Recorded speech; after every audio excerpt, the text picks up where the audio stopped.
We would place all of the aid on a site in piles and rows, kind of like, imagine, if you will, the Hunger Games. When distribution happened, the Israeli Defense Force would release the large crowd and the building crowd of Palestinians from a security line about a kilometer away, and then that would turn into only what I could describe as like the Gaza Olympics or the survival of the fittest. It just became an all-out race to the sites to get the aid. That created in itself a lot of chaos, a lot of people moving. The entry and the exits at each sites were very narrow and constrained. So imagine a large crowd of people, thousands of people coming into a very narrow point on a site that's surrounded by berms and razor wire. These people are starving, they're dying. They need food, fighting for survival, literally, to get food, and then pushed off of the site by UG security by using pepper spray, tear gas, stun grenades.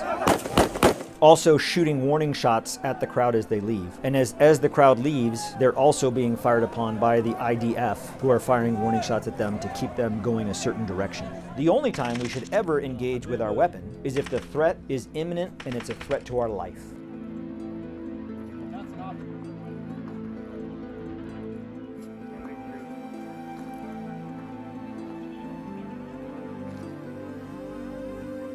Mr. Aguilar's statements are false, self-interested, and an attempt to seek retribution against UG Solutions. While it's true that UG Solutions personnel use pepper spray, smoke, and flashbangs to prevent trampling in the crowds of civilians that are trying to seek aid, these systems are deployed consistent with their intended use. Warning shots have been used to disperse crowds, but contrary to what Mr. Aguilar says, no UG personnel have ever directed warning shots at civilians. I think you hit one. On the ground in Gaza, warning shots are directed upwards, in the air, and towards the coastline, not towards folks seeking aid. Let me be clear, the allegations from Mr. Aguilar regarding the use of force are false.